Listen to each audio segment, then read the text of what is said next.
You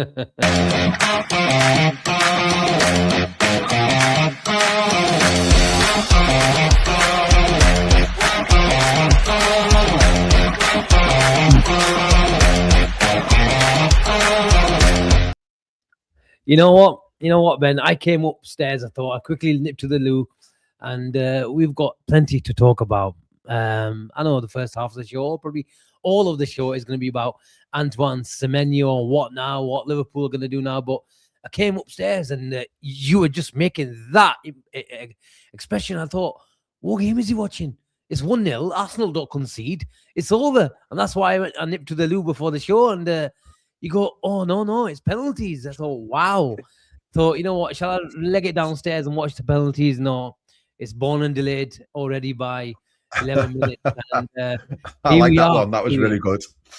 Yeah. And there's only one man who could get the equaliser as well, isn't it? It would have to be Mark Way.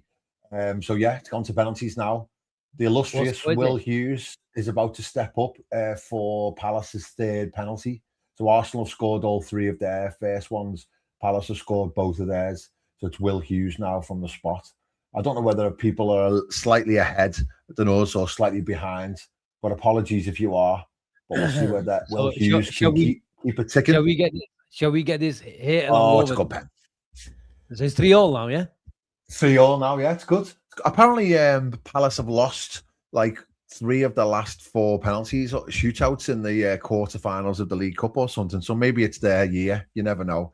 But they pushed really well in the second half. I only watched like the last half an hour, and they were coming at Arsenal left, right, and centre. They were playing really well. So probably they deserve to take them to penalties. So fair play to them.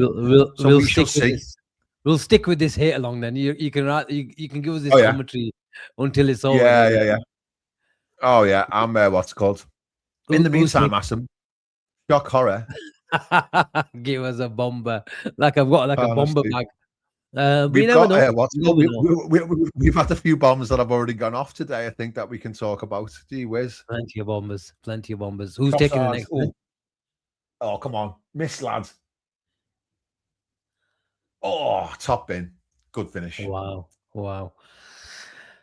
Right.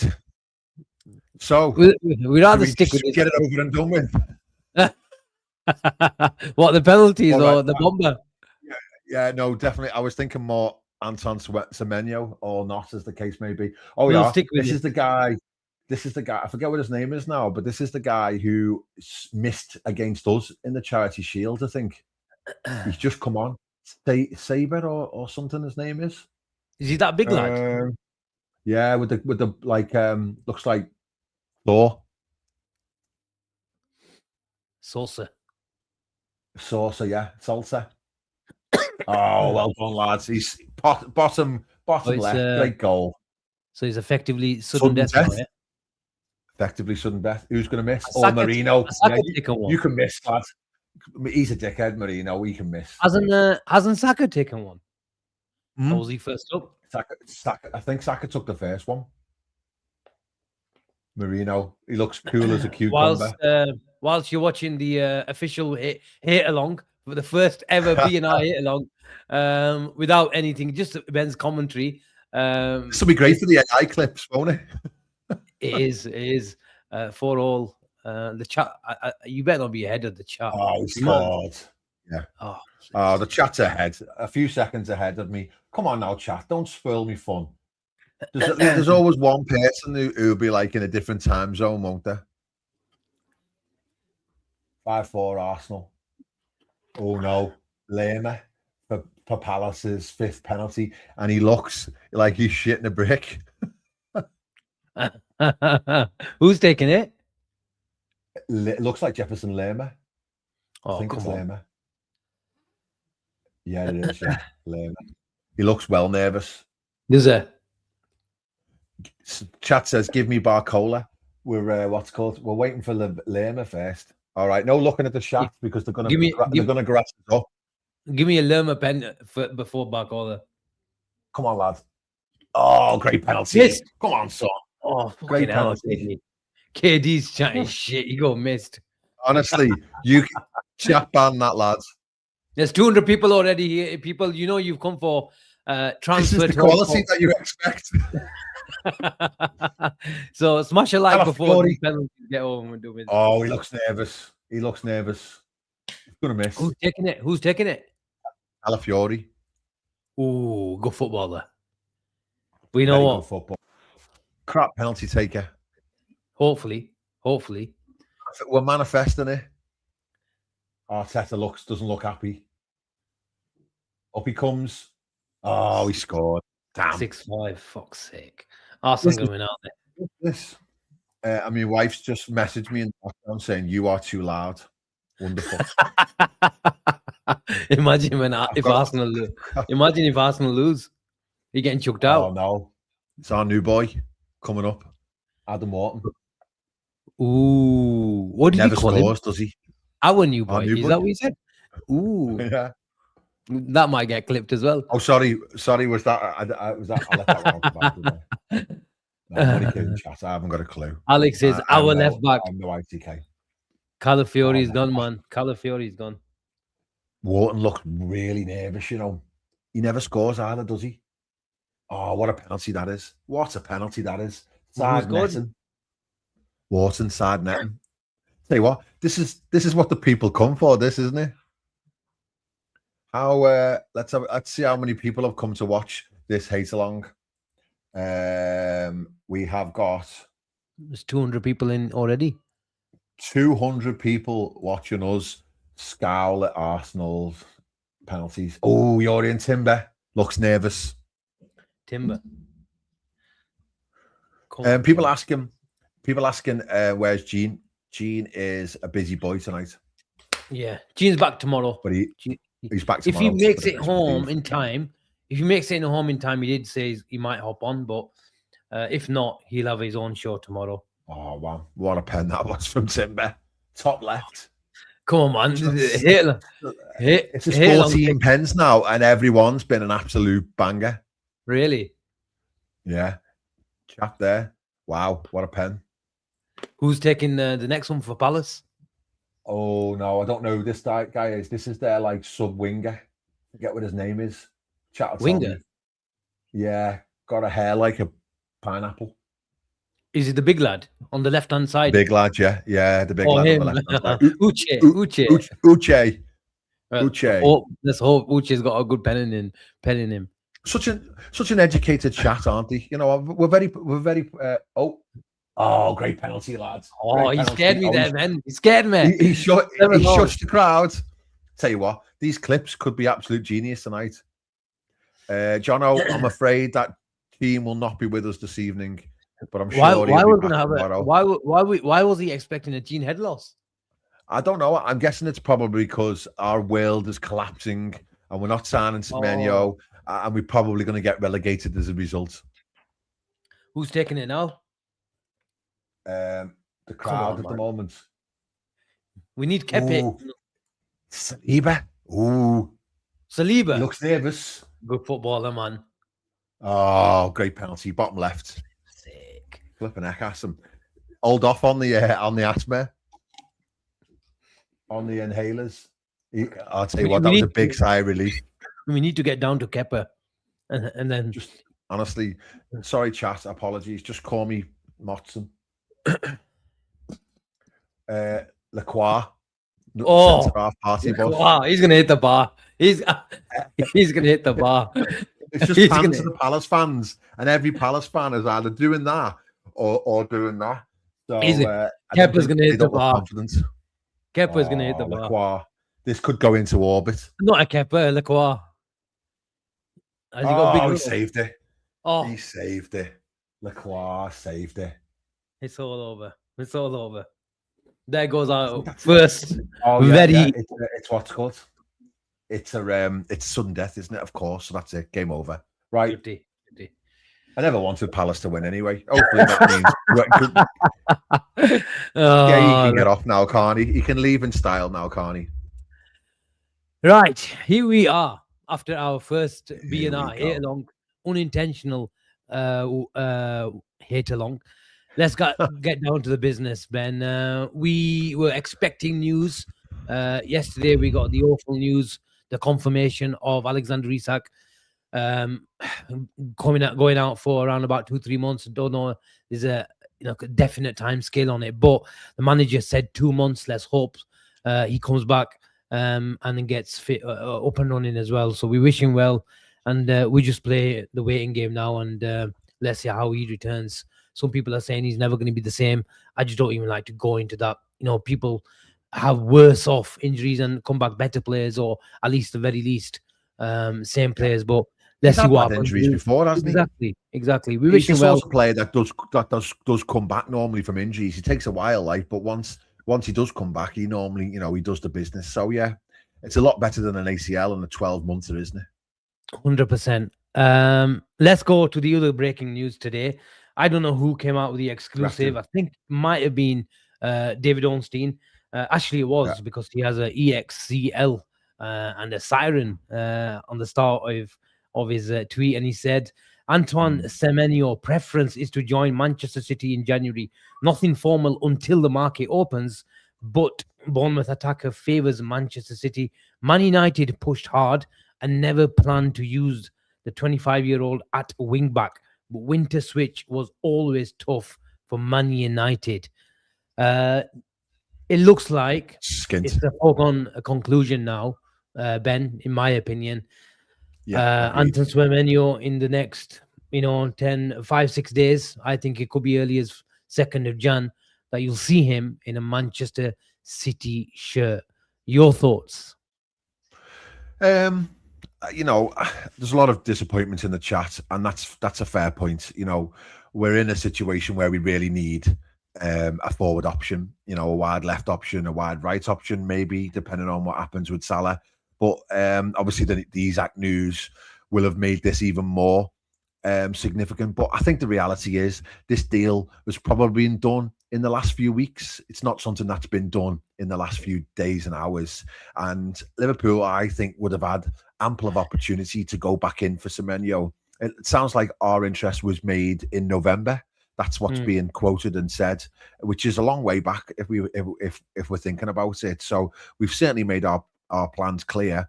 You would expect Richard Hughes to have a really good relationship with his team. Obviously, he brought him in, and he ticks a lot of boxes for us. However, I am not going to lose too much sleep over it because I'm fairly confident that Liverpool, they've clearly got 65 million to spend because we wouldn't have been in talks or we wouldn't have been discussing options if we weren't prepared to push the button, because we know what the release clause was. So it wasn't like we were going to be able to negotiate for 40 or something like that and get him on the cheap. We knew we were going to have to pay 65. We didn't get a replacement for Diaz in the summer. So I think it's safe to say we do have significant money to spend. So I can only assume that the reality is they've got another target. And that's how I'm going to have to sort of swing it. I don't know who that other target is. I hope it's somebody really good. I expect it to be somebody really good. And, as much as the summer window has been frustrating in some ways, we have brought in some great players. They haven't obviously all come to fruition for one reason or other, but we have bought some great players, and I'm confident that we will go and bring in the right player again, be it in January or be it in the summer. But for me, it got the centre half is still the absolute priority. I do think we obviously need a forward, and it would be great to get one in January, and that might still be a possibility. But I still think the defender is the most important thing at the moment. And I really hope that they go and push the button on Gueye. Now, that might not happen as well. We might have to look at somebody else, but we will wait and see. But I feel as though if we really, really wanted Semenyo, then I think we would have got him personally. And it's just a case of, we haven't said that we wanted him, and City have nabbed him. What makes you confident Liverpool have someone else lined up? You said it's clear that we've got £65 million lined up. I've been saying for the last 2-3 weeks that Liverpool will be active in January. If I'm honest now, in the last 2-3 days, after speaking to people, and the vibe a month ago, it was all about Semenyo. We're pushing, we're in talks. We're really interested in. We're reigniting our interest in him from back end of last summer and January as well. But in the last 3-4 weeks, Ben, it just went cold. It just went cold. And I think about a week ago or 3-4 days ago, I think it was me, you, Avi, and Gina. I said, look, I don't think we're going to sign Semenyo and Gay in January. Now, that doesn't mean that I don't think we're going to sign Gay in the summer. But when it in regards to Semenyo, I won't get in the vibes. And I did caveat it for the fact that sometimes it is a case of, sort of the sources are just pouring a bit of cold water onto the links and, managing expectations and this and that. But I just won't get in the vibes. And I tweeted a couple of days ago and said, look, I don't think Liverpool are pushing as hard as other teams. And, the next 2-3 days, the Manchester clubs were being tipped as favourite. And then today, it looks like, Manchester City have got their man. Am I going to be honest and say that Liverpool backed off and didn't want the player? I don't think so. If it was the other way around, we had it in the summer. Yeah, Ben, we were going crazy saying Florian Wirtz chose Liverpool over City. So we can't. For me, I can't be we can't be hypocrites. I think Liverpool lost out on the player. We weren't admirers of this player for the last 12 to 18 months, meeting him, talking to him, negotiating with him in the last month, as has been reported across the board. Then suddenly say, oh, we didn't really fancy it.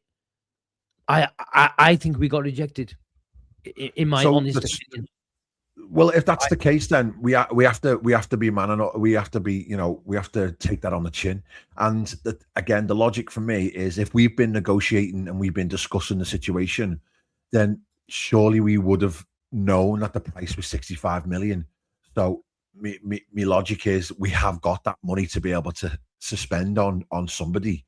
And maybe you're right. My second comment, Ben, is I don't want to go as far as that. I don't think Liverpool will sign players. But am I confident as I was 2-3 weeks ago? No. My confidence has decreased. Why? Is because I think that 65 million pounds you talk about, I think that 65 million pounds was going to come from the sale of Mohamed Salah in January. Really? Yeah. I think if Isak didn't get injured, Mohamed Salah was going to leave in January, and we would have replaced him with Semenyo. And now, I just don't see an obvious choice. And people are saying a short-term fix, and this is very, very hard to get a short-term fix. Who can we get as a short-term fix? I don't see an obvious choice. That's an interesting theory, though. If you want to unpick that, if you want to unpick that, and then have we not got? Do we not think we've got as much money as we thought? Because quite a lot of the journalists have said the money is there, haven't they? I believe the money is there, but I don't believe the player is available in January. I don't think because he's picked City.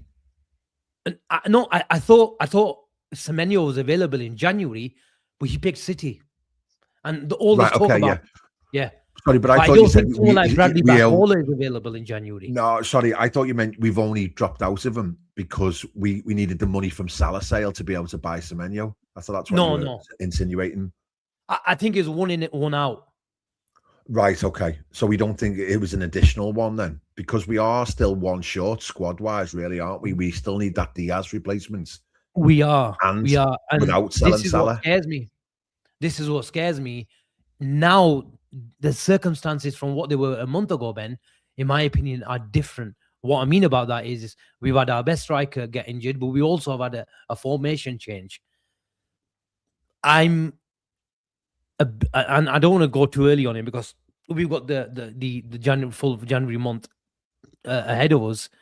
But I'm fearful that the narrative in the next week or two might be that we only play 2 up top, and we don't play 3 up top anymore. We're playing Wirtz and Szoboszlai out wide effectively, who come inside, and we've also got Harvey Elliott coming back, who can play that role. And we've still got a full array of talent in the midfield where we don't have any injuries, bar Endo, I think, in midfield. Yeah. I'm just scared. I absolutely disagree with that. But I'm a bit scared at the moment that might be the narrative over the next week or so, because I can't get people asking me for a name. At the moment, I can't give you another name that Liverpool are looking to my understanding that Liverpool are looking at. And people but that might be part of the issue as well, mightn't it? That might be part of the situation. If there isn't a significant player available, then Liverpool are notorious for, like, let me just get it out there. I do not want a stopgap or a panic buy in January to try and squeeze into the top 4 or something like that. I'd rather go with what we've got than bring in somebody like we've got previous for bringing in panic buys that have just been a diabolical failure. Think of Arthur on the last day of a window. Think of Kabak. Think of Ben Davis. You know, there's been players down the years that we've bought because there's been a clamour and a desperation to sign someone. Liverpool don't really operate like that, and we've lauded the transfer committee for making strategic decisions ahead of time and not just panic buying and buying anybody. So if there's nobody significant available in January that they really want and can get, then I'd rather us keep our powder dry. And if we're saying we could only get Semenyo if it was Salah out, then I think most people would probably say, well, I'd rather keep Salah till the end of the season than get Semenyo. Because, if anything, you talk about stopgaps if anything, like Rio, I know he's 17 years old, but in a funny way, he's a bit of a stopgap where you can give him a few more. I don't agree with it. I want people to bring it another player. Chiesa, if Chiesa wasn't at the club, you'd say, you know what? He's got his injury problems, but would you fancy £7 to £10 million on him as a stopgap? You'd say yes with the situation. Yeah, you would. You've got a few stopgaps at the club. But you've got a couple of options there. Yeah. I saw it as being linked with the likes of Depay and Soloth, is it, this afternoon? Yeah. And it's like that just doesn't feel like Liverpool at all at this moment in time. It doesn't feel like Liverpool under this regime. And I'd like to think as though Liverpool won't make a snap decision because Isak got injured. I honestly don't think they make snap decisions on anybody getting an injury. If somebody got like a huge injury and we literally had nobody else, then they would probably have to make a decision. But I think they'll probably look at this bigger picture and think, you know what, we might be able to run with what we've got to the end of the season. They definitely need a centre back. But again, we're not sure. I think Liverpool will buy a centre back. I think Liverpool will buy a centre back. But look, in terms of might be the priority. Yeah, I think it is a priority. That might be why they haven't spent the big money on a forward, because they need to spend more money on a centre back. So maybe they're not gay and spend so if we went and got a centre half for 40, 50 million that can play across the back 4 and gives us a lot more depth, I'd live with that, because all of a sudden this Salah's is bullshit. Back, Gakpo's back. This is bullshit. Told who's no on Semenyo. This is bullshit. Yeah, you don't have negotiations with a player in November without the knowledge of a manager. After 4 weeks, or suddenly Slot said, I don't want Semenyo after the Isak injury. Like, come on, which manager is going to say no? Oh no, I don't want a really versatile attacking forward. I'd much rather run with a 17-year-old and an Italian lad that I can't stand. You know what I mean? I was one game away from the sack a month ago. Yeah. So I don't want to give me extra players to help me keep my job. Yeah. I don't know. I don't know who's come out with that, but that's complete bullshit. Look, you sometimes have to accept that Liverpool, and then this thing about monitoring. Liverpool have been monitoring and demanding this player for 18 months, but City looks like they've still the march on us, and you just have to accept it that the player has a preference to join City, and that's why if for any reason it broke down, Liverpool were probably the next option. Sometimes you just have to accept that he chose a different club. You're absolutely spot on, and and maybe in hindsight now people are like, yeah, whatever, but I'm completely zen with City getting a player because they're a massive club. They've got the best manager in the world. They're in a really strong position. They can pay through the nose, and they really realistically have got a huge space on that right wing, haven't they? Maybe it would have been a case of, well, Salah is going to stay now because of Isak, but we'll still bring you in, Antoine, but you've got to fight for your place. Or whereas you can go to City and you're going to start most weeks. So there might be all sorts of different reasons. The what's called the big dogs just jumped in there. He can't resist. Angie, Jingo, yeah, he's another. Said Semenyo, okay, no, it's not happening. It's not happening. I think Gene, I don't know if Gene went as far as like he thought Liverpool are just not going to simply sign any player. I can't remember what he said, but I think they'll buy a centre back. I think he did say that we're not going to buy anybody. Yeah, wow. I think he said I had a bad vibe like that we weren't going to get anyone. It would be criminal if we don't buy. I said at least 2 players. I'm still sticking with that. How could, because we were short. We were short. We were short from the off, yeah. We were short from the off. But just a question to you in the chat, Ben. If Harvey Elliott comes back, is he counted as a homegrown player? Yeah, he is, yeah. Okay. Yeah. So it won't make no difference if Elliott comes back, is what you're saying. We still need to release a non-homegrown player if we want to sign a foreign player. And that's why Gueye and Semenyo were other options, because they're classed as homegrown as well. But if we wanted, I don't know, a Jeremy Jacquet or a Slotterberg or, a Barcola even, then that would definitely mean that somebody would have to go. But I think that would be the case anyway, to be honest, if we were bringing in someone of that caliber. But hey-ho, we shall see. I just think it shows that they've got no ambition for the rest of this season. I don't think it means that the project fails, but I just feel as though if they don't buy in, then they're sort of writing the season off and saying, and there's not really, there shouldn't really be any expectation on the manager to go deep in the Champions League, or you'd expect him to get back into the top 5, but I think it's a real big ask without any signings in January tomorrow. Yeah. And again, though, I know it sounds, and I know I've been backing the manager a lot the last few weeks, and I stand behind him, but it also might be a situation where if they're not 100% sure on Slot and they are thinking of a change in the summer, then they may well want to keep the powder dry for whoever it is that does come in and say, well, there's no point buying 2 more Slot players if we're going to change them in the summer. Yeah. So there's all sorts going on, isn't there? You just don't know, do you? We just don't know. Yeah, exactly. But I still remain confident in the team to be able to make the right decisions. I just think that we have to be realistic. If a player picks City over us, it's not like he's picked Spurs or picked United even. If picked City, then it is what it is. Sometimes you win them, sometimes you lose. We got Wirtz in the summer ahead of City. It is what it is. It is what it is. Mohamed doesn't agree with me. He says, except what, Asim? Do you know how to read what journalists write? We spoke to Semenyo back in November and decided not to pursue. Never came back in December. Well, maybe can't you read between the lines that there was maybe a few reasons why we never came back in December? Maybe we knew we were always behind the queue, second in the queue or third in the queue, depending on what you want to say. Look, that's your opinion. You can say, look, Liverpool just simply were monitoring the player and then checked out the structure, the payment, the player, and all that sort of stuff, and then you simply didn't decide. But for me, I don't accept that. I beg to differ. I think Liverpool just got the answer that, yeah, he is probably your second choice, but he's also talking to City. And that's why you mentioned journalists, if you want to take your news, every single news from them.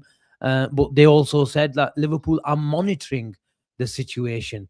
So, why do you monitor the situation? If you don't decide to pursue, why are you still monitoring it? Maybe you have to wait for the fact that if something breaks down with his first choice, then you might have to come back in. So that is... I think transfers are becoming a lot... Certainly the big signings, I think they're becoming a lot more structured and calculated these days. Like, it almost feels like there hasn't even been a bid going for Semenyo yet, and yet we're all pretty much 100% sure that he's going to City. And it's like, these things are pretty much planned and structured. There isn't like a bidding war now or anything like that. Oh, we'll come back in and we'll bid a bit more, and then someone else will bid a bit more. It's the players that have all the power. They're the ones with all of the situation. But the clubs aren't stupid. They want to save face, don't they? Like, I seem to remember Florian Wirtz doing a guided tour of the Etihad campus in the summer, and then all of a sudden, the week later, they withdrew from the race because they weren't interested. Bullshit. And Ben, that's fine. Yeah. And Ben, that's fine. If someone says no to you, it's part and parcel of at City. Yeah, it's part of the game. Yeah. They missed out on Wirtz, but look at they're waxing lyrical. And Liverpool fans are waxing lyrical about Ryan Cherki over the last month or so because he's been brilliant. Yeah. So sometimes it just works out. It just sometimes works out. And look at Liverpool, even with signing Wirtz, Slot went to the south of France meeting Ryan Cherki just in case something happened with Wirtz, because there's no guarantees. And then Liverpool will be doing the same thing again. If there is an intention to get a couple of players, Liverpool will have, I can guarantee you that they'll have 3-4 players on the shortlist just in case something happens, a failed medical, another team that comes and offers him more wages where Liverpool are not prepared to go over that certain barrier. So many things can happen. So you have to have a contingency plan. So look, he's a player that I would have liked, Ben, but I am seriously, and just want to reiterate this point, if we stick with these 4, and my worry is that Liverpool are maybe, because we all agree that Liverpool don't do stopgaps. We also agree there's no real name out there that we could target, a really good player who's not getting many minutes at some player. Maybe those 2-3 names come, we get some links with those players. But at the moment, personally speaking, I have not heard any. You mentioned those 2 players, Sloth, and who was the other one? Memphis Depay was talked about. Yeah, again, I've not heard. They're all just journeyman type players. They're not players who you think, right, this could be a game changer for the next 3-4 seasons. Like, don't get me wrong, I think Arsenal have gone in a direction this summer where they've bought squad players. You know, they haven't bought game changers. They've bought squad players who are going to bolster the squad. Whereas Liverpool's strategy, to me, looks like we're buying significant first-team game changers, players that we were planned to back significantly for the next 3-4 years. Wirtz, long-term plan. Isak, long-term plan. Kerkez, long-term plan. Whether they work out is a different kettle of fish, but there's a clear strategy there that we're not just buying, a stopgap. Like, I can't see an Endo type player, for example, coming in, for 15, 16, 17 million in the next 2 windows because we just need someone because we can't really get who we want. We will target who we want way in advance, I believe, anyway. And we'll stick to that plan. Now, if somebody obviously becomes available, then we have got history for reacting as well. Like, we pulled the plug on, we pressed the button on Diaz, didn't we, when Spurs were linked with him, and we pulled him out of the sky. Gakpo was strongly linked to United, and we pulled him out of the sky. Regardless of what people think of him at the moment, for the money we paid for him, his goal return's been really solid. He's been a good signing. So it's like, we'll wait and see, and they will look at the market. But if someone said to me now, you've got to sign a defender or an attacker, then as much as I'd love an attacker, I think that the defender is a must. But not just a centre-back, someone who can cover all of the options. I feel like at the moment we need a right-back as much as we need a centre-back. Because, we're struggling there. So it's one of them, isn't it? Well, let's wait and see, and let's trust in the hierarchy to make the right decision, and we'll see what happens. But yeah, I'm not like up all night because we're not getting Semenyo. And you know what? Let's not forget, if we really, really, really wanted Semenyo, then we could have gone for him in the summer ahead of an Ekitike or a Wirtz, because we had the slot there available from Diaz. We probably had the money to go and get him in the summer if we really wanted him anyway, and we chose not to, and he's now gone to City. So it is what it is, isn't it? It is what it is. Ben, are you not? I've just jotted them down: Gakpo, Salah, Ekitike, Rio, Chiesa, and I think Elliott will come back in January, even despite what the manager said or how sort of ruthless he sounded in the press conference today. I just don't think Aston Villa will give him those 10 games. I know. And there's the reason why people saying that Slot's not giving Elliott any credit or any sort of like TLC. It's like, I'm not asked. He left. People said he went on loan, and he did go on loan, but the deal was with a view to buy. So we effectively sold him. The problem is he hasn't adapted to Villa's system. He hasn't got in, and then they've thought, you know what, this is not the player for us, so we won't play him the minimum amount of games, and we'll send him back. But Liverpool sold him. They had the conversation with him. They said, you're no longer part of our plans. That's why he was crying at the end of the season, because he knew his Liverpool dream is over, and he's done remarkably well to make any sort of a career at Liverpool at his age. But the reality is that we didn't want him, or we don't want him anymore. So it would look stupid on us to just say, "Oh, we've got a few injuries. We welcome back Harvey Elliott with open arms, like he's going to be some big game changer." He didn't get a kick of the ball last season. when we had injuries. So I don't imagine that he's going to be involved even if he does come back, because he's missing the one characteristic that all of those players don't have as well, and that's pace. You know, I don't see where he's going to play. But I think that's going to be the narrative, Ben.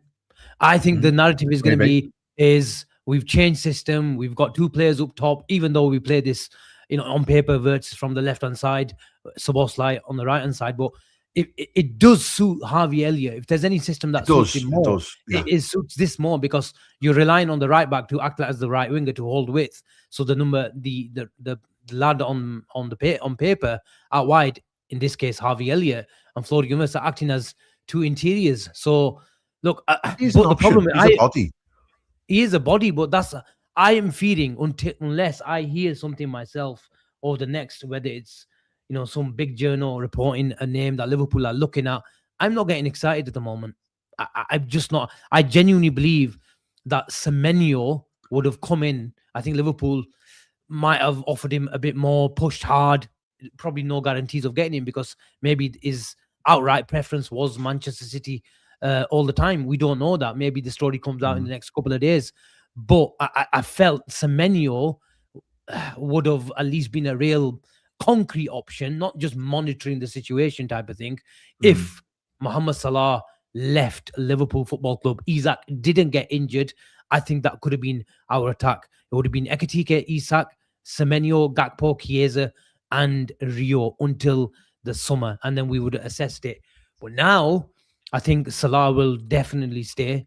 That's you can rule out any thought about Salah leaving the club. And just out of interest, like playing devil's advocate, would you, if you had the choice now, even with hindsight, taking like your love for Salah to one side, just from a purely footballing perspective, would you, if someone said, right, we're going to get Semenyo, but it meant that Salah's leaving, would you have take that, or would you rather have Salah to the end of the season? In this 4-4-2, I would prefer Salah. I would prefer Salah because I just think he's a big game player. Big game player, and I know he's Zimbabwe yesterday. Let's not get excited, but you could see there's so much talent, and this is a player that only 5-6 months ago had an all-timer season. You can't say that this guy's overnight just lost it. You can lose a half a yard of pace, but the guy's not been reliant on a half a yard of pace over the last 2-3 years. He's got a lot more to his game, and I believe this 4-4-2 system suits him more. We saw it in not as much reliance on the defensive side. Exactly. Just go watch that game, and I know it's only it's 2-3 years ago where Salah, was much fitter, more intense as well. I get that, but we were really struggling in that season. We played a 4-4-2 diamond against City at home, and I was there at the game as well. And Salah scored. He just went in. I think it was a long ball from Ali. And Cancelo made a mistake, and then Salah finished it. But he played the perfect game. It was a masterclass of how to play the facilitator role off the big man up top. I think it was Salah and Nunez on that day, from what I remember. And he's got so much game because he's a guy who can play back to goal. He can facilitate. He can play in the half space. He used to play in the half space when Trent used to go bomb forward. So Szoboszlai used to go on the right-hand side. I really think, I believe he's a better player as a facilitator than Semenyo. In a 4-3-3, if you're saying, look, I need to give more protection, I need to make the focal point between my number 10 and my number 9 in Isak and Ekitike, Wirtz and what's his name? Wirtz, Ekitike and Isak. Before he got injured. A fella that we used to watch. He scored a goal last week. He did. Poor lad got injured. Then you could say, you know what? I can't have those 4, and then I can't play the game through everybody. It's either Wirtz to connect with the 2 big men up front, or it's through my main guy who had a trade-off and I gave a load of license to over the last season. But I think he made a decision. I don't agree with it. I still think Mohamed Salah could have and should have had a role in the 4-4-2. Especially if you've got Joe Gomez on at the right back. When he changed it, he had Joe Gomez, I think, in that first game against West Ham. So I would not take Semenyo over Salah. I just wouldn't. Does that mean it's 2 forwards in the summer then? if we don't get someone in January. Yes. Yeah. I think Salah will. Yeah. Yeah. And I think Liverpool, the problem is that attack good enough to get top 5? That is the critical question, isn't it? I think it is, personally. But it relies on everybody staying fit from now on who's available. So it means ITK's got to go the whole season. It means Gakpo's got to get back and start scoring. Everybody's got to play to their potential, haven't they? And that, I don't even mean Salah doing an all-time season, even just a percentage of his potential. But I think if everybody plays to their potential, and I include Wert stepping up a gear as well, and ITK carrying on his current run of form, then I think it is good enough for top 5. And when I say top 5, I probably mean 4th or 5th, because let's be honest, you've got Arsenal, you've got City in 1 and 2, and then you've got a combination of Aston Villa, Chelsea, Liverpool, and then probably United. I'm not including Palace in it, and I'm not including Sunderland in it, because they don't have the depth to be able to stay the pace. Chelsea are the ones who are probably serious, and Villa, who are looks. But then even Villa are like, they haven't got that much depth at the moment. You know, Rodgers is having a worldy season, but Watkins is not scoring for fun. So if you look at their attacking options, I don't think their attack's better than ours. Realistically, if you go man for man, I'd much rather pick our attack over there. So if they're saying, right, well, they're good enough for top 5, then we definitely are. So I actually don't think you have to be brilliant to get 5th, if that makes sense. What I will say, Ben, is I think Liverpool will try to fast forward their transfer plans. Whether they execute January. Whether they execute it, I don't know. That'll be interesting. They will try. They were going to get in the summer, but try and get him in January. And a midfielder you're talking now, or an attacker? A couple.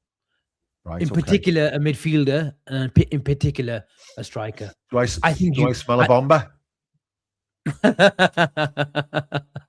No. You don't normally say stuff like that unless you've got a little hint or a little thought. Who would we be getting in the summer that we might get in January? I don't think if you were speculating. Come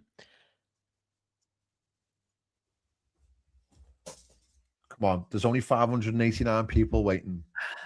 I think Liverpool will have a sniff at Adam Wharton.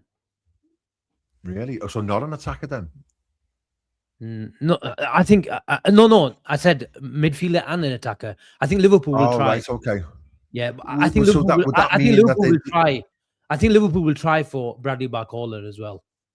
Right, okay. If we were to do the miracle and get Wharton, then that would, a theory, mean that you could possibly play the Bosley in the attack or something along those lines. Yeah, I think Liverpool. I've mentioned it so many times that when it came to Semenyo, Richard Hughes liked Semenyo a lot, but Michael Edwards likes Bradley Barcola a lot. And I don't think Bradley Barcola will be realistic, but I think he's the dream signing for Liverpool on that left-hand side. They always liked Anthony Gordon. You know, you'll really like him. Gene really loves him as well. I think Anthony Gordon. I think Anthony Gordon is still very much liked and admired at Liverpool, but it's a deal that I think they find a bit more difficult now because of the Newcastle scenario. Yeah. I'm still convinced. Like, if someone said to me now, "Oh, we haven't got Semenyo because Gordon's coming in next week or 2 weeks' time," I'd be all over that. I'd be all over it. But, you know, it is what it is, isn't it? As you say, I think it might be a little bit of more politically difficult. Yeah. But I definitely think Gordon is gettable now. Like 2 years ago or 18 months ago, he was a £100 million player. I think he's a £65 million player, the same as Semenyo now, given his current stock, because he hasn't really kicked on or had a good season since that breakout season. I think he signed that deal a little bit under duress, sulking because he didn't get his move to Liverpool, and he hasn't really quite been the same player, but he's got unbelievable potential. Like, I didn't actually see it myself, but the first 45 minutes against Chelsea, he was supposed to have been absolutely brilliant. I think Ali McCoist on TalkSport was saying that he was unbelievable, and that's what he gives. That's what he would give you that we haven't got: pace, an outlet, something to really hurt the opposition. And hopefully then the idea would be that when Isak comes back, then that's also a factor in terms of linking up with it. And that's the other thing as well about this situation. I wonder whether or not if the prognosis of the Isak injury would have been season over, it might well have been something that we look at in terms of moving the timeline up in January. But if all of a sudden it's a 2-month and he's back in March, then it's not quite as critical perhaps. And I think they'll think, you know what, we'll get to the summer. But I'm just speculating. And the crux is, and I think we haven't really mentioned it today, Ben, is when I talk to quite a few people close to the club, and you try to get something out of them, but you get the impression that they don't really know as well at the moment. And I was speaking to a friend who's very close to the club, and he goes, "Look, there is a genuine rethink going on."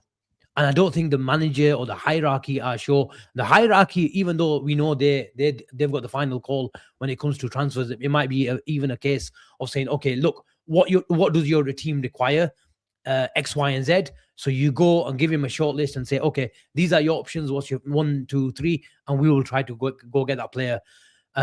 Whether he has the veto, I'm not so sure, but obviously Arne Slot, especially after winning the league, he is a really integral part of those negotiations and everything that message earlier said, you know, Slot said no. That was the complete other extreme. But I'm going back to my original point is what's happening at Liverpool now is since the formation change, I think Liverpool need to decide what's going on. Not Liverpool, Arne Slot needs to decide. Because I believe then your maybe profile of player or the choice of player changes. If you're going to stick with this, and it goes back to the original, the point of what is the plan? Are we going to or not? Sorry? Are we going to change? Are we going to keep this permanently, or is it a temporary fix? Yeah. What is the plan going forward for Ekitike? People wanted him on the left-hand side. I said, no, I didn't believe that. I thought, you know, he was the replacement. You know, what happened in the summer with the tragic passing away of Diogo Jota. And that's why. And then maybe you would have seen him again, the same plan for Wirtz. He wasn't brought in to play on the left-hand side. He was brought in to play as the focal point, starting from as the fourth attacker, if you like, you know, in the number 10 position, being the focal point of our attack. And it just didn't work out. And that's why we fell on a 4-4-2, getting rid of one attacker, flooding the midfielder, not only with 4 midfielders, but 5 midfielders. But I think going forward, the manager needs to decide, okay, if there is a scenario, a really likely scenario of Salah leaving in the summer, then I've got to get my 2 big lads in the team. Whether it's in a 4-3-3, then I'm going to go with my first choice of Ekitike from the left, and then I go and stick with Chiesa and the likes of Gakpo as an understudy to Ekitike on the left-hand side on paper, and then I go get a 30-40 million pound striker to play, you know, second fiddle to Isak up top. And then you still got the likes of Rio coming through. And then you've got Gakpo, and then you go buy a replacement for Salah on the right-hand side as well. Or do you say, okay, I'm playing my 2 big lads up front. I'm buying maybe 1 more or 2 more midfielders, you know, 30-40 million pound players, get rid of the likes of Bajcetic and Endo and all these guys, players who I can trust. Because the fact that Liverpool have got a lack of depth at the moment as well, but also when you look at the manager, in Rio, you know, we were given this narrative about, you know, how much games he's going to, I don't want to go all over again because I've said it many, many times. Chiesa, Endo, there's players there that are bodies, if you like, but he just simply doesn't trust. Space in the squad. Yeah. He doesn't trust. He might as well be injured. Yeah. yeah. He just doesn't trust. And there's been plenty of opportunities of playing for Chiesa to get more minutes, for Rio to get more minutes, for Endo to get more minutes, but he just simply doesn't trust him. So if you don't trust him, then just let him go. Because I'd rather have a player that you invest in and say, you know what, this is my player, he can play. But that's the problem. Liverpool have some players that he trusts, and then, you know, there's 3-4 players who just don't get a game because the manager doesn't fancy him. But there's also a hierarchy scenario, isn't there, where, you know, Rio doesn't cost you anything on paper at this moment in time because he is what he is. So it's not really an issue. But like Chiesa, for example, if there was no significant buyer in the summer and he's on what he's on, and he's like, you know what, I'm happy to stay and fight for my place, then the hierarchy have got to say to Slot, sorry, nobody wants to buy him, he's going. he's staying. And Slot's like, I don't really want him, but I'll use him, as part of the squad. So it's one of those things where there's some players in there that he doesn't really want, but he doesn't have a choice in it all, does he? He doesn't have a choice in it at all. The 600. I'm laughing at the chip was tweeted. There's 600 people. There's 600 people here. People, guys. There's I don't know how many likes. Probably under 100. Ben, tell me how many likes we're on, man. 600 people. We are on. Well, let me refresh because it said 42. 150 on the nose. 600 people in the house. We need to get at least up to 300 likes. Come on, people. Yeah. I'm gonna really push Christmas. It was a Christmas like. You know what? Big shout to Dylan. Is always shouting at people to smash a like as well. Yeah. The chip. Come on, guys. The chip on the 22nd of November tweeted, Semenyo and Gehi are done. Antoine has chosen Liverpool. Arnie will not be sacked. End of season review. In Slot, I trust. And then he put a picture of him drinking some, I don't know if that's alcohol or not. I don't know. It looks like a Red Bull can, but a bit more fancier than that. Told you all to always believe in the chip. Never misses. Well, you know what? Whoever starts taking Avi seriously, it's your fault. It's not Avi's fault. It's your fault. Absolutely. You got to love him, he's having a lovely time in Hawaii, laughing his head off at us all. You gotta love him, man. You gotta love him. 300 likes and give us a bomber. You know what? All right, then. That's a deal. That's a deal. If we get 300 likes, it's not a bomber, but it's a name. It's a name. Anyway, where are we going, Ben? If it's not going to be Gehi, if it's not going to be Gehi, who is it going to be? Because Gehi was homegrown, Ben. So if we bring in a centre back, we have to do something to make space. Yeah, I know we do, and you're struggling to think who would leave in order to facilitate that. The only one I can think of realistically is Bajcetic. He's part of the squad and he's non-homegrown as far as I know. I think so anyway. I suppose the only other one is Endo, possibly. But again, it's finding a buyer for him. So I think we have backed ourselves into a bit of a corner there for that situation. I'm not sure.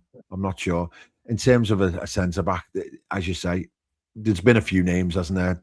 Jacquet, Ordonez, is it? A couple of others mentioned, but realistically, the only one that makes sense at this moment in time, for all of the reasons that we've spoke about, plus the homegrown, is Mark Way, and that feels like that's the only logical one that we could and should do. But a lot of things suggest that he might not move now until the summer. There's a few people in the chat at the beginning of the evening who said it was really interesting. I don't know whether I don't think you saw it, did you? But he didn't celebrate when he scored that equaliser. Yeah, it was very subdued. Very subdued. It was almost like a bit of a sort of thing, shrugged his shoulders, head down. It was quite significant. I didn't think it looked, if you just score an equaliser at Arsenal in a quarter-final, you'd think you'd be reeling away, like, celebrating. But it was very much sort of a very subdued look. And I don't know if I think it's 6 months late, Ben. I think if you can have sulked, you should have sulked when Parish was in the gym. Or has he been told already that he's not going in January and he can go in free in the summer, and that's where he's not a happy bunny again, sort of thing? Yeah. And he's never going to go public on that because he's such a top professional and he's the captain of Palace. But is that a possibility that he's been told that he can't go anywhere because of Palace's situation? But they've just gone out the cup now. I felt like we were waiting for them to qualify and get knocked out of every cup on the planet in the summer. It was a qualifier, then it was a last 16, then it was another qualifier, and now we've just waited for them to go out of the League Cup. So is he finally, free the way he won? Honestly, it's mad, isn't it? That's the great point. Great point of Jeremy Jacquet, as Alex called him, Jacquet Potato, doesn't count. I think this is a great point. It's a great point. Doesn't count. So how's that then? Is he born and bred in the UK or something? No. It's something to do with his age, and there's all categories. Oh right, yeah. If you're under a certain age, then you don't. It doesn't count. Like that. Right. Yeah. Okay. I'm not too, sort of researched on it. So yeah. You mentioned Wharton. As I say, we might have a little sniff. That comment there. I shouldn't be putting up too many comments. Get your super chats going, people. Come on, it's Christmas. You know what? Wharton's passing was elite. It wasn't again tonight. I watched them very, very specifically in the second half of that game. Brilliant. I turned it on. I quickly checked the teams.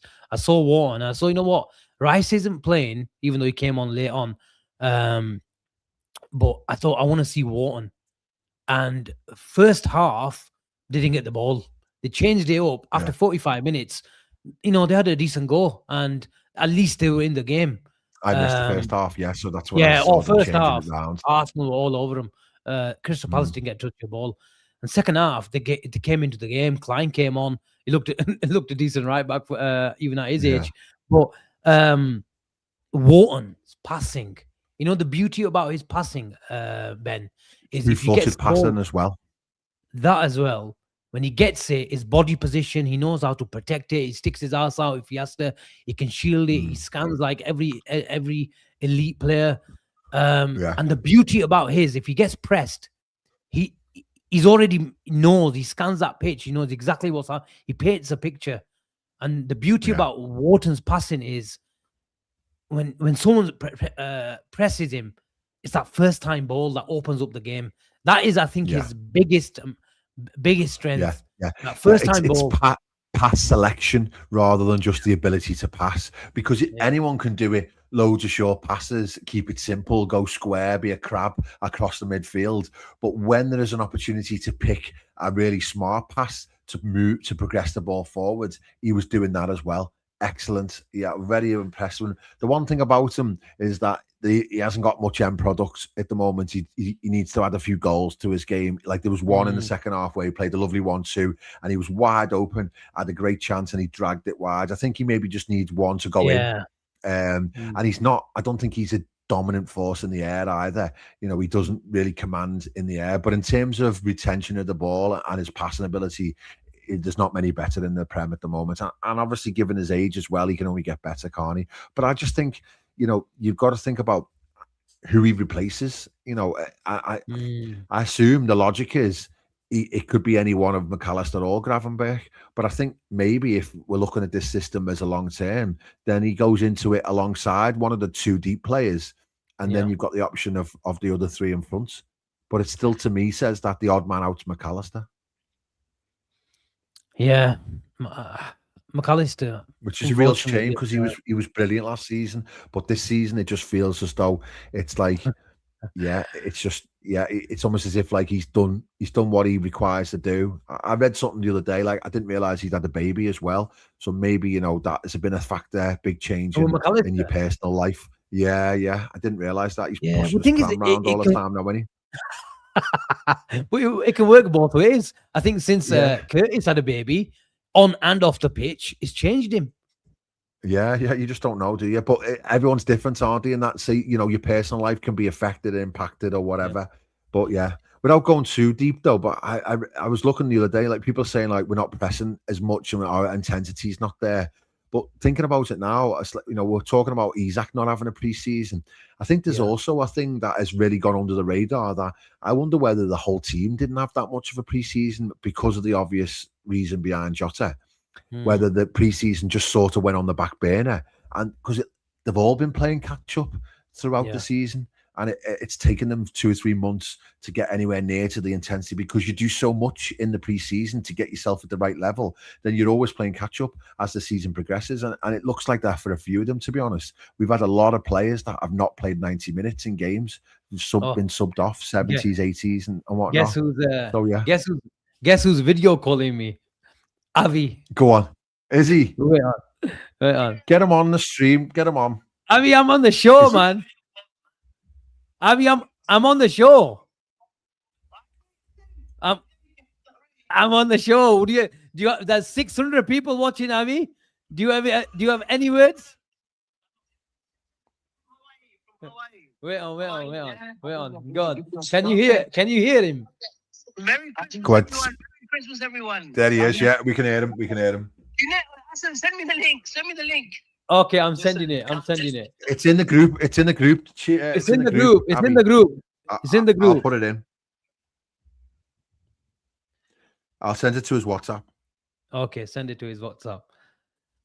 It seems in a good mood. It must be on the. He does. Well, if I was on a cruise in Hawaii, then I'd be in a good mood as well. Have you seen some of the shots that he's been sending on the group? Wow. Yeah, wow. Absolutely. Let's go through the supers until he comes. Mohsin sent one earlier. Thank you so much, Mohsin. Always supporting the channel. We are an ITK. Don't scare us, Mohsin. Do not scare us. ITK injury away from a disaster. And you know what? Knowing our luck, it'll happen after a day after the window shuts. Oh, Anjay. Avi, just give me a second. You just keep sipping on that drink. Let me quickly run through the supers because they've been there for a while. SK LFC 204, WB short term Rio WB. What does the WB mean? I don't know. Short term Rio Sentinel in Mac 10 position, like young Sterling did a few times. Wing back. Okay, it may simplify his game a bit. Just behind the striker, I want to see it. Interesting. Banter. Banter with Skint is back. Wouldn't be surprised if we pivot to sign Kies a long-term low-cost versatility, because I doubt whoever they have on the list, LW list, Semenyo's long-term LW is feasible, and another position. Double Alien, thank you so much for becoming a member and supporting the channel. And I feel embarrassed because we don't give you exclusive content, but honestly, we are going to try our best. Believe it or not. It's coming. It's coming. Jack H, Mug in the chat. In my opinion, we must make a signing. I'm going to take that question to Avi very, very quickly. In January, sadly, he says we should loan to buy Endrick from Real Madrid. I think he means could work great. Yeah, I think Ibu would welcome him in open arms when he goes. Right, Chip, there's 600 people in the chat. You're looking fresh, as Jazzy says. Tell me, how is your cruise? But Liverpool are not cruising. Avi. In the transfer market. They're not. So we're just on land now. So my Wi-Fi is really good because the ship has docked for the night. So we're going to be... we're in Oahu right now. Asim, Oahu. Having a pina colada for Christmas. So no, enjoying myself. But look, Semenyo, if City is the path that he wants to go to, that's fine. The information that I had got was that Semenyo favoured Liverpool very early on in November. So obviously something's changed. Our stance may have changed. A certain Bradley Barcola might be entertaining a move away or engineering a move away from PSG in January. Anthony Gordon now, the talks have resurfaced via ITKism tonight. But look, I'm not worried at him. I'm not worried. I still believe we will do business. I still think we'll get a centre-back and a forward line player. I mean, there was talks of Soloth today from Atletico Madrid. I mean, that's a bit of a joke, but he had a 24 in 56 season last season. He scored 24 goals in 50. He was very prolific last season, but he's had a stint at Palace before where he struggled, hasn't he? So I don't know if Soloth is a runner, to be honest, but some beautiful ladies here. But yeah, anyway, I don't know. Buddy's gone somewhere. She said she's gone for 5 minutes. She hasn't come back yet. Where is she? But yeah, look, I still believe we'll do business, Asim. I still think we'll get two. Like you said that we'll get two. I still believe we'll get two. But is that out of hope now? Are you not scared, Avi, that Liverpool are going to give us this narrative in the next week or so that Harvey Elliott is coming back to the club? We've had a change of formation. No, I tell you why not. I tell you why not before I've got to go, Asim. Arne Slot was quite ruthless in his press conference when it came to Harvey Elliott yesterday. He said, look, he's a Villa player, talk to Villa. I don't think, look, there's no way Harvey Elliott is making his way into this Liverpool team. We'll probably recall the loan and probably loan him back somewhere. But look, all this talk that he was a £30 million player, £40 million player, £50 million player, he was very, very overrated by our Liverpool fans. Harvey Elliott is is an average footballer. Let me tell you that. I know, but average footballer. Avi, who realistically speaking can Liverpool Right, go mate. for? You right there, John? Yep. Another one. Is Sorry. that John Henry? Is that John Henry? Ordering another one. Yeah, go on. I love it. I love the way he switches to his Cockney accent when he's ordering a bevy. You got the Americans. The Americans love it, don't they? Go on, Asim. Look who's in the chat. He says, "What is this waffle doing?" I was just on a WhatsApp video with him. But look, okay, question to you. I know you're still confident that we bring 2, but I'm fearful tonight, Avi. I've got a bit of fear that Liverpool are going to give us this narrative that we're not going to panic buy. This attack is still yet to come. And I think Liverpool might have got Semenyo, Avi, if Salah was going. They may have pushed for it, yeah.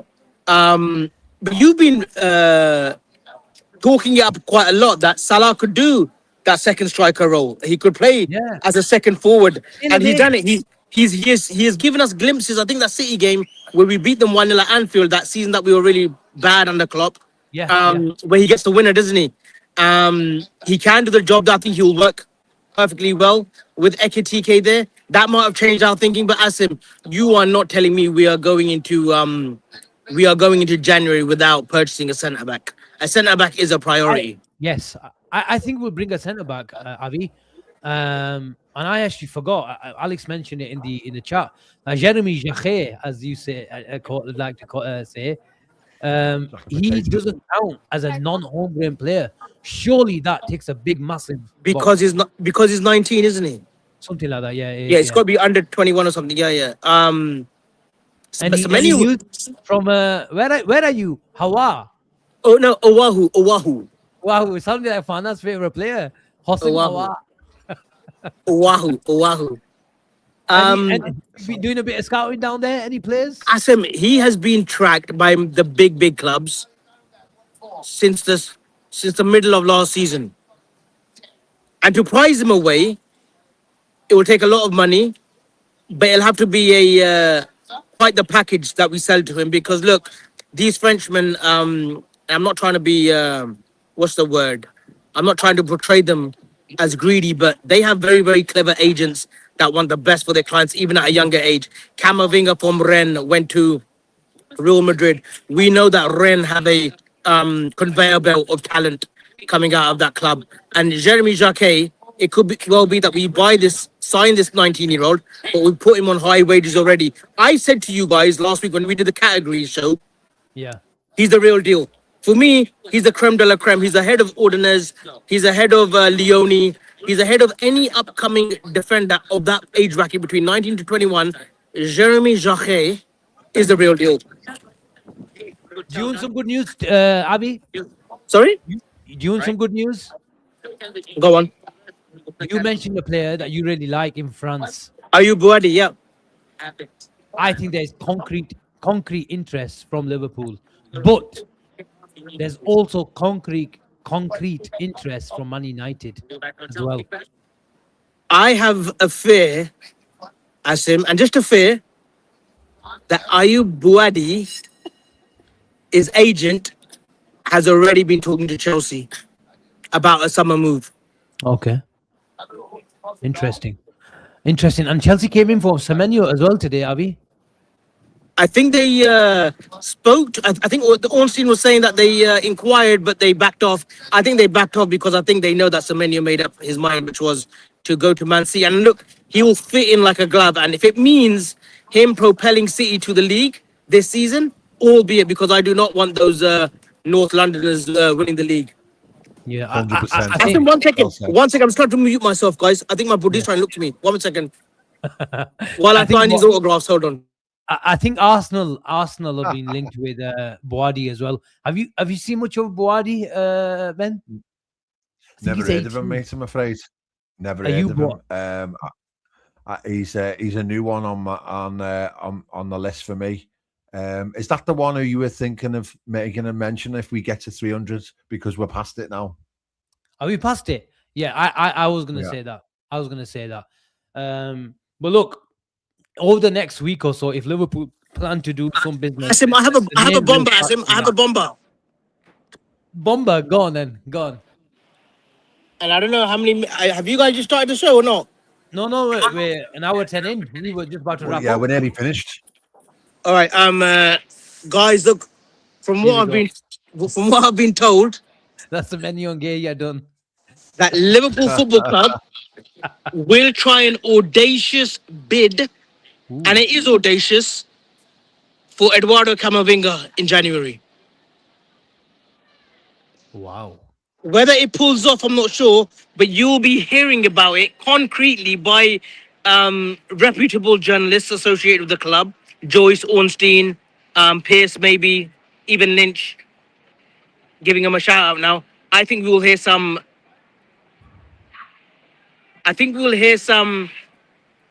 concrete news about Liverpool attempting an audacious bid to sign Eduardo Camavinga in January.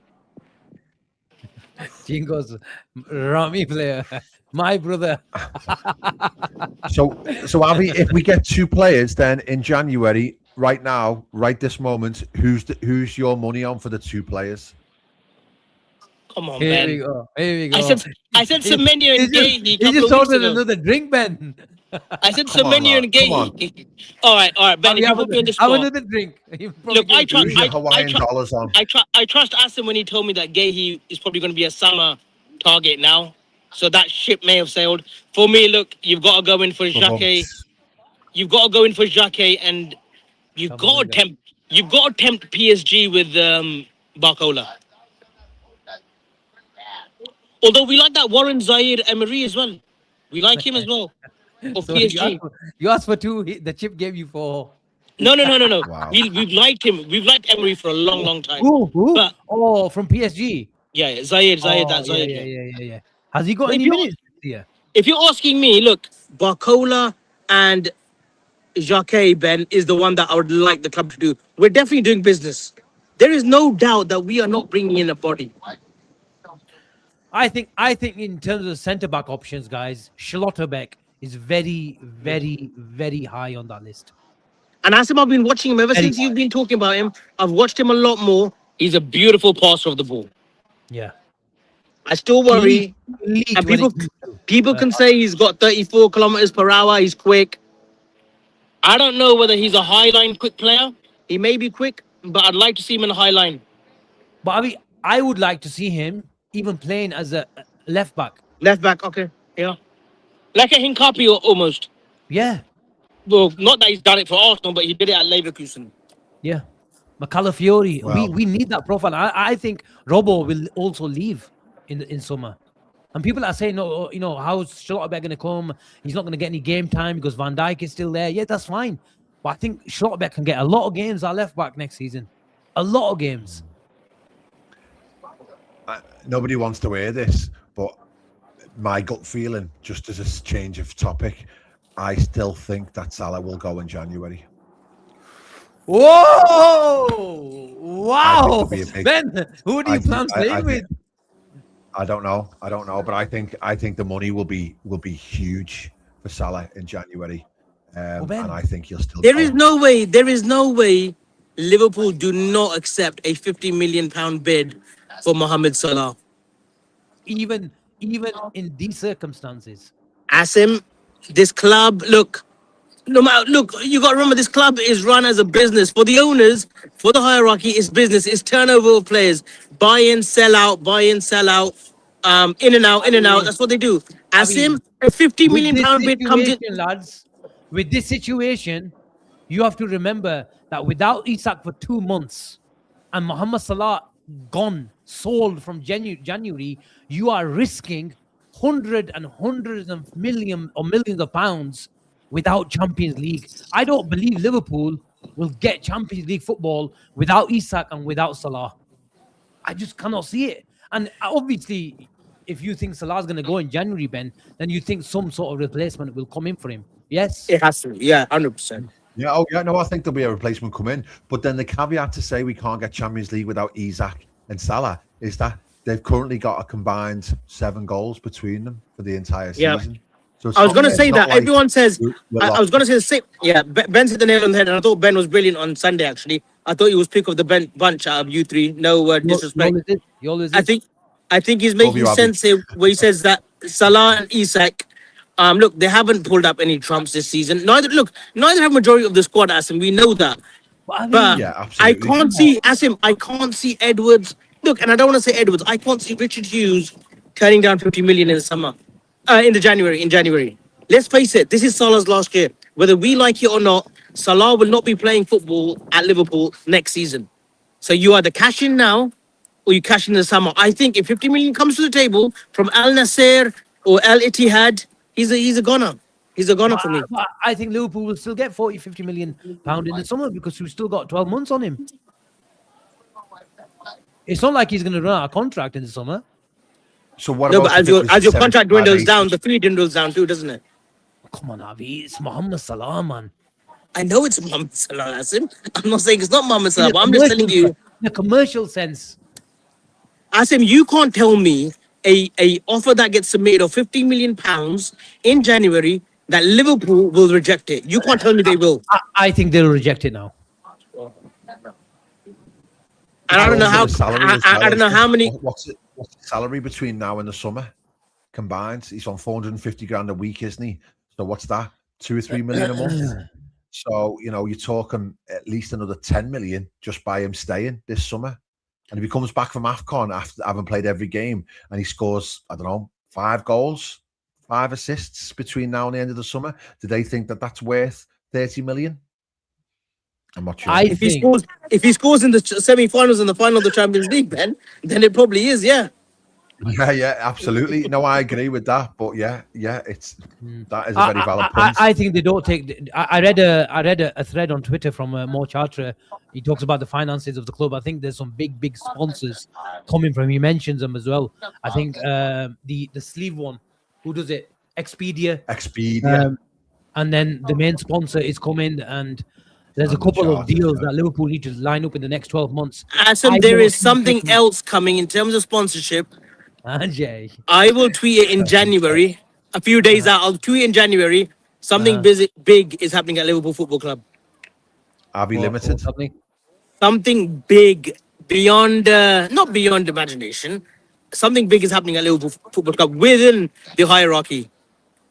Sponsorship deal or something bigger again? Something big is happening, Asim. Well, they're selling up. Something big is happening. Ben, do you ask him the same question? It's got to be a sale, hasn't it? It's got to be a sale. That's the only thing it would be big enough. But yeah, I do think there is an above average possibility that Avi is pissed. No. It's these light ones, these little seltzers. That's what it is. Oh, little cheeky pina coladas. Mate, I'm jealous. 13%. Is that your new one? Didn't you ask for another one? They haven't come. They haven't. Where are they?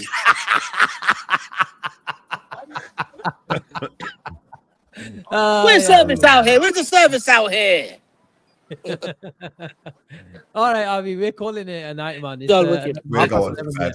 Avi, make sure everyone's liked and subscribed, man. Come on, we're on our way to 20k. And listen, when the trip is back on the 2nd of January, on that Friday. Actually, no, that Friday I'll be ready to go because we land back. We get to port by 7 a.m. I'll be home by 12. So that 2nd of January, it's all systems go in the transfer market. But let me tell you something, Asim. Let me tell Ben something as well. Liverpool are going to do a fucking madness in January. A fucking madness. Because I love you. Go on, Avi. TK, you keep on drinking and we'll catch you. Listen, when are you back? On the 2nd of January. So how many days are you on land? The buddy booked like a 3-week cruise tour. Because I'm on board. I want to come back home already. But how can I go now? TK, you keep on drinking and enjoy yourself. Have a good one, lads. Take care, Avi. I'll catch you later. A bit of the chip. When he comes in, he always lightens the place up. A distinctly average show has just turned into an absolute, absolute Starlight Express. You know what? He came in for about 15 minutes. It probably gave us about 4 bombers. So I hope we're on about 500 likes now. 265 likes.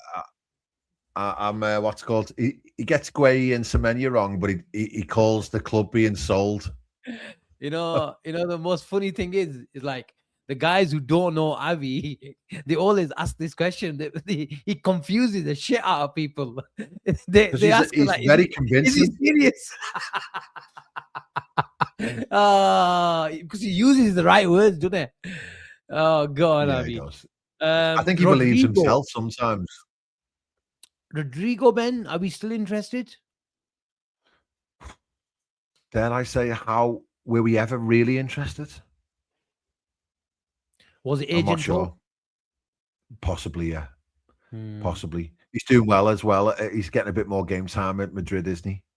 What do you think about that Camavinga one? Do you think that's just nonsense, or do you think there's a possibility? I don't know. I think there might be legs in it because I don't think he's been getting a lot of time, has he? Is that what we need, though? I think long term, I'd play centre half. He can play left back. He can play left. I prefer him in midfield. Look, I watched him close up against Liverpool, and we battered him. But in that first half, he was really, really good. He can cover ground. And in a physical league, he's really, really versatile. If we're not going to buy a DM, I wouldn't mind Camavinga coming in for McAllister. If we're not going to buy a DM, multiple positions, yeah. Alex says, "I genuinely get info." You know what, Alex? Joking aside, I'm not bullshitting you, especially when it comes to like the business side of things, because his line of work in America. And how his sort of connects out with, he's done a bit of work. If I don't know if I'm treading on his toes here, but I think he's done a bit of work with FSG, so he's got a bit of connections through his work. So he sometimes tells me stuff that comes out after, especially like sponsorship deals and stuff like that. So look, he's got a few transfers right as well. Like Diaz, I think it was big on. So he plays the game a bit as well, like everyone else does. I'll be honest with you. I'm not going to lie to you. One day, Ben, I will write a book on the world of ITKism, if that's a word, on Twitter. And people will be shocked.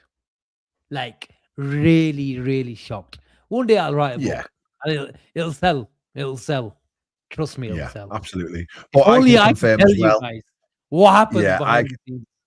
I don't know Avi as well as Asim does, but yeah, I can confirm from a business perspective, he does have connections and he does know a lot of information about how business works. And I think how some of the agent relationships, I don't think he knows as much about the transfers, but he absolutely definitely knows stuff about the business. So if he has got a little bit of wind about something that's happening behind the scenes, then I would take that as very genuine.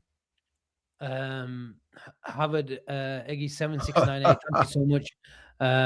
Are you looking forward to have Depay standing with the corner flag, having both his fingers in his ears after scoring against Fulham?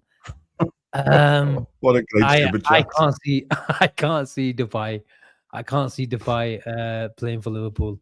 No. Oh, my battery's gone dead. My battery's gone dead.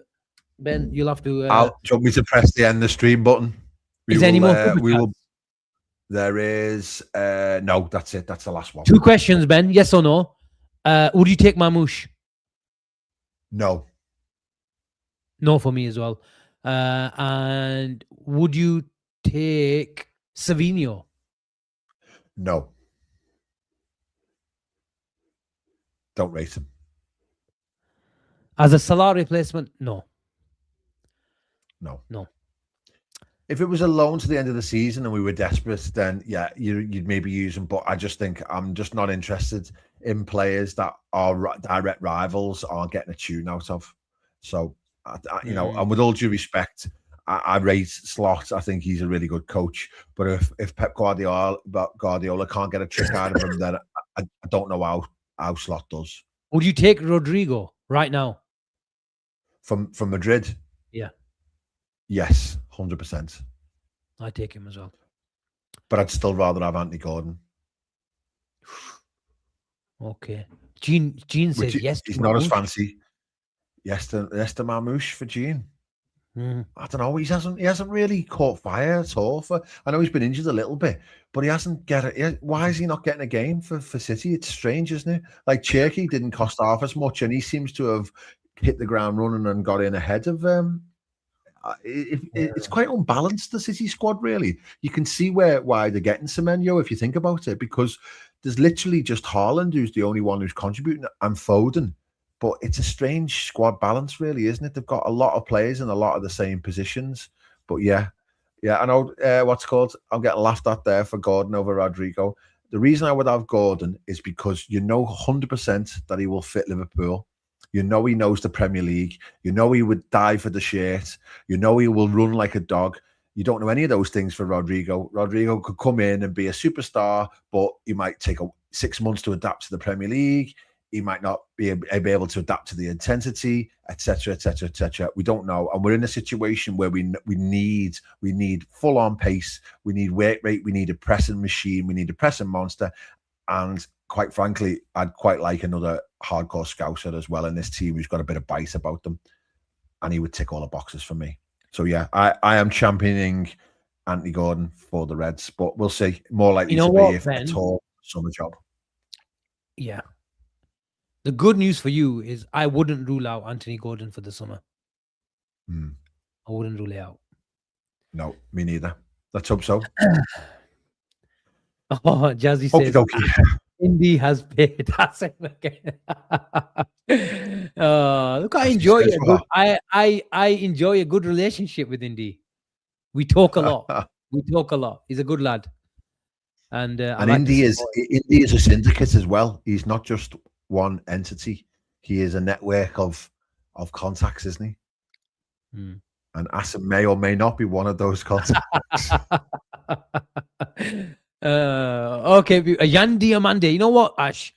Big up to you. I'm gonna watch a bit of Yandi Amande over the next couple of days. I might even do a profile. Have you seen keeps flicking on. No, I have not. He's another one that needs to be needs to be watched. Is he centre back? Left midfield, left wing. Yeah. Someone said Mane Regen last show. I'm gonna watch him. Young, I think 19 or 18 or 19. So you know who else impressed me? The guy who Bournemouth bought again in the summer. Senesi? No, the guy who's playing alongside him, the new signing, the one who they got to replace Huijsen. The chat will tell us again. But I watched him the other day and he was excellent. Not Nikita. Diakita. Oh yeah, he played against us on the first day. Yeah, on the first day he played against you. Yeah, really good. Diakite, that's it there. Yeah, Diakite. Yeah, he looks a really exciting prospect. Very very physical, dynamic, interesting one to watch. Even Kopi, the young kid up front who scored against United. Oh yeah, the striker. Yeah, he's bagging for fun, isn't he? Yeah, he's done well. Proper finisher. They've got a good network, Bournemouth. So you'd like to think that Hughes would probably tap into that a little bit. But the problem is, Bournemouth's a perfect club to come to, and if it works, then great. But if it doesn't work, it's not the end of the world. Whereas they come to Liverpool, they cost a lot of money. Right? Okay, Chief, we wrap that up. Brilliant. Thank you very much. I'm quickly going to take a picture. Someone mentioned a name that just sounds like a good player. Shima Andres. Asim, give Shima Andres a watch. Shima Andres. It sounds like a good player, doesn't it? Sounds like a worldie, to be honest. He'll probably score against us in the next game. Right. Brilliant, Ben. You'll have to close the show because my battery's dead. Okay, no worries. Good night and God bless. Be in our family. Okay, we will see you on the next one. Take care. Bye-bye.